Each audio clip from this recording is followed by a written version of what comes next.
Hello, my beautiful souls. Welcome sa ating tarot reading sessions. Keep in mind, general reading po ito. Maaaring mag-resonate, maaaring hindi.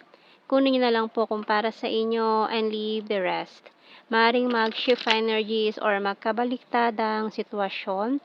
Kaya kayo na pong bahala kung saan kayo nakalugar sa reading natin. So, let's see.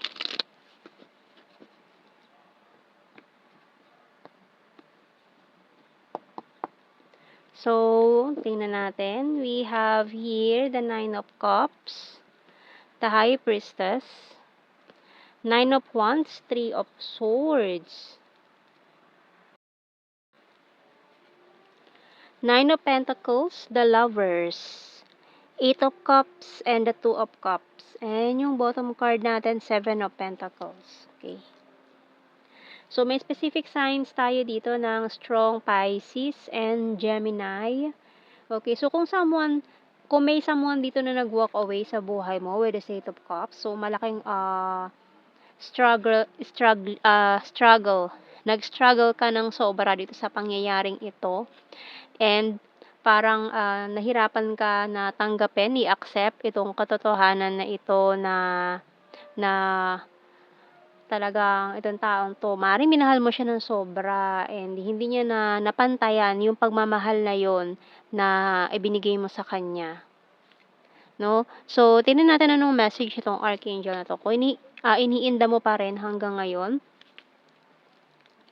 So, tingnan natin. Pero kahit naman ganun, no, maganda pa rin yung mga pasok ng energies sa iyong buhay.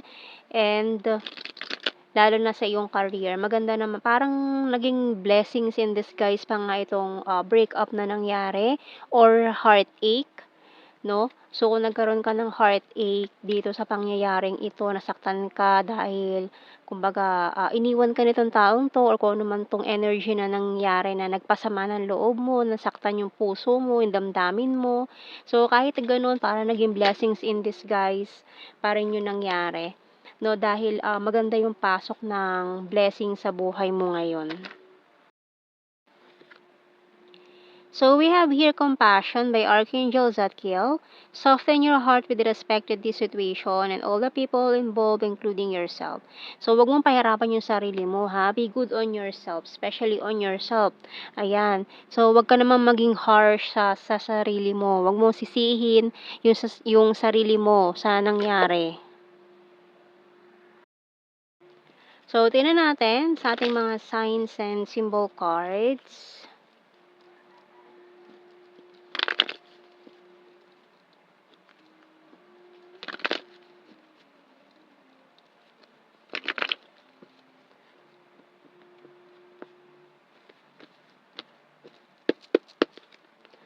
So, we have here the key and lock. Tingnan mo naman, oh, magkasama at magkasunod pa talaga sila. The key and lock. Ang susi sa lock. So, ito, oh, bagong opportunity coming in sa'yo, na sa'yo ang susi, mabubuksan mo to kahit pa sabihin natin nakasarado yan. Itong nakasaradong lock na ito or pintuan, opportunity na darating sa buhay mo ngayon, ay mabubuksan mo agad. Dahil para sa'yo lang talaga ito. Itong opportunity na ito. Na hindi maagaw ng iba, kahit na sino. Marami naghahangad sa pintuang yan, pero sa'yo nakatadhana. No? Sa'yo talaga, para sa'yo talaga ito. Kaya nasa iyo ang susi, mabubuksan mo yan, at hindi yan para sa kung sino or sa iba. Okay, so we have here the music. Ayan, oh, you're very lucky. Light bulb and magnet. So, yung bottom card, telephone. Okay. So, maaaring a new person then coming in. Mamagnet mo itong taong ito na para sa'yo. Very soon, mahahanap mo. Ayan, maaaring kasama siya sa lock na nakatago dito sa nakalock na pinto na mabubuksan mo. Parang, ano ka dito, ha? Parang main character ka dito.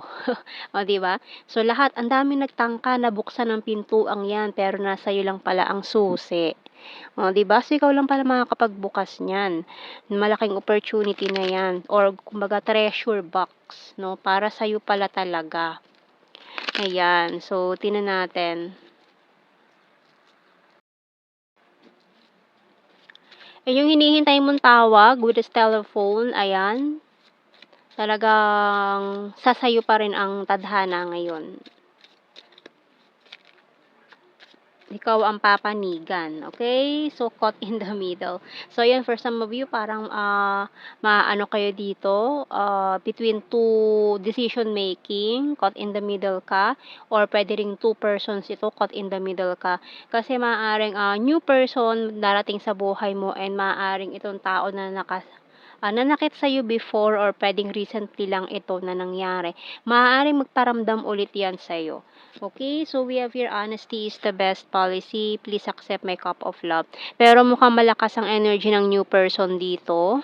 And you're my inspiration. Letting you go, walking away. So, maaaring, ayan, kailangan nang i-let go yung past na nanakit sa'yo. I'm addicted to you, patiently waiting, and can't sleep thinking of you all night long. Okay, yung bottom card, I'm stubborn but practical. So, let's see more messages natin dito sa The Hidden Truth Oracle Cards. And itong taong to na paparating, maaaring ma-obsess din yan sa'yo. Ayan. Kasi ang tingin niya sa'yo is very charismatic with this magnet. Talagang na-attract siya sa'yo ng bonggang-bongga. Hindi, sa unang pagkikita ninyo, maaaring hindi niya malaman kung bakit ganun. Ganun na lang yung nararamdaman niya sa'yo. Na bakit ganun? Bakit attracted na attracted siya sa'yo na hindi niya maintindihan kung bakit. Ayan, so maaaring ngayon lang niya yan mafi-feel sa isang tao. So, ayan, medyo nabubulol-bulol ako ngayon. So, medyo hindi pa ako, ayan, para nag-aano yung salita ko.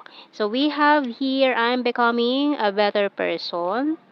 So, maaaring itong taong to, meron din siyang past or parang impression. First impression mo sa kanya is this person is bad. Ganyan. So, pero hindi naman siya talaga bad, no? Pero, yun ang yun ang unang ano mo sa kanya, first impression mo sa kanya na masama siyang tao. Pero, hindi naman talaga. Mukhang na misinterpret mo lang siya. Ganon. Na-judge lang agad. Ganon. So, we have here, I remember every detail of that day. I lost myself for a little while. You speak to me through music. Ayan. Maaaring connected tong music na ito. May something sa music na maaaring sign yan. Malaking sign yung music na yan. Kung saan kayo magkikita, magtatagpo. Speaking of music, ayan, so sa Saturday, Saturday nasa concert ako ng SB, day 1. Maaaring ayan, kung related dyan pwedeng ganun ha, related sa music, maaaring doon kayo, yun ang isa sa mga sign ninyo, nitong taong to, music. Maaaring parehas kayong mahilig sa music or kung ano man yung related dyan sa music na yan about this person. No, maaaring itong taong to mahilig din siya sa mga music, ganyan, or sa isang music event din kayo mag-meet na tong taong to. Ayan. So, after nun, unang pagkikita nyo pa lang, parang very magical yung mangyayari sa first meeting nyo nitong taong to. I hide behind material things. So, for example, sa first meeting nyo, nagkabungguan kayo, tapos, siya yung nakabunggo sa'yo, pero ikaw yung sinisi niya. Parang naging rude siya sa'yo. Parang ganun. First meeting nyo, parang ansama ng ugali niya. Ganun, towards you. Pero hindi naman talaga siya ganun. Parang ganun, yung energy na magkakaroon ka ng first impression sa kanya na parang ang bad niya, ganyan, pero hindi naman siya talaga ganun kasama. So, you and I, we're too young. I bury myself in work to forget you. I know that I crossed the line with you, and I replay our conversations over and over. Ayan. So, tingnan pa natin. Kuha tayo ng initials. Maring initials ng pangalan nyo, or kung ano mang words na mabuo natin dito na maaaring connected sa inyo.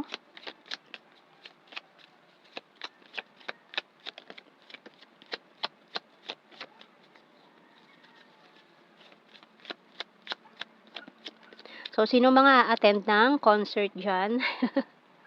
Sa Saturday ako, day 1. Makikipagsiksikan ako sa day 1. Ayan, JAC,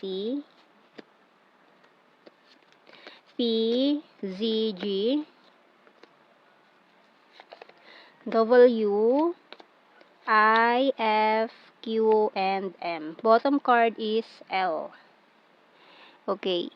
So, ayan. Kuha tayo ng blue card. Runner. Oh, may runner pa tayo dyan. No strings attached and manipulation. So, malinaw dito na yung maaring yung tao na nanakit sa'yo, nag-cause ng heartache sa buhay mo recently, or pwedeng matagal-tagal na rin nangyari yan. So, maaring no strings attached kayo niyan. Kasi itong pagtanggal sa buhay mo nitong taong to is preparation para sa pagtatagpo ninyo nitong taong to na maaaring yung tao na inilaan talaga para sa'yo. Kumbaga naki-clear lang si universe ng space sa buhay mo or room para makapasok tong taong ito na talagang karapat-dapat for you. Okay, so 11-11. Ayan, nakita natin. So we have here flirtatious and overthinker. Ayan, so maaaring maging impression mo rin sa taong ito is malandi siya. Ganyan. Or ma-flirt. Ganyan. So, we have here attractive. So, talagang na-attract lang talaga siya sa'yo or maaaring yun yung way niya para ipakita yung ganun siguro siya makipag-flirt. Parang inaaway niya. Ganun. So, we have here funny, chaser, June, long distance. Maring malayo din kayo sa maging long distance situation nyo. Long distance relationship. June Flower Farm, Crazy for You, Mindanao, March, Need More Signs, okay. September, Soulmate, Confusing, so may mga confused, maaring first nga lang niya kasi naramdaman yun with you, ganyan, first time niya naramdaman, kaya parang nakaka-confuse para sa kanya na sino ba tong taong to, bakit first time ko lang siyang ma-meet pero bakit ganun yung naramdaman niya sa'yo. Creepy, stalker, Libra, Visayas, smart, number 6, Wands is fire sign, Aries, Leo, and Sagittarius. So, yan ang ating reading, my beautiful souls. Thank you for watching. Take care and God bless. See you in our next reading, guys. Bye-bye.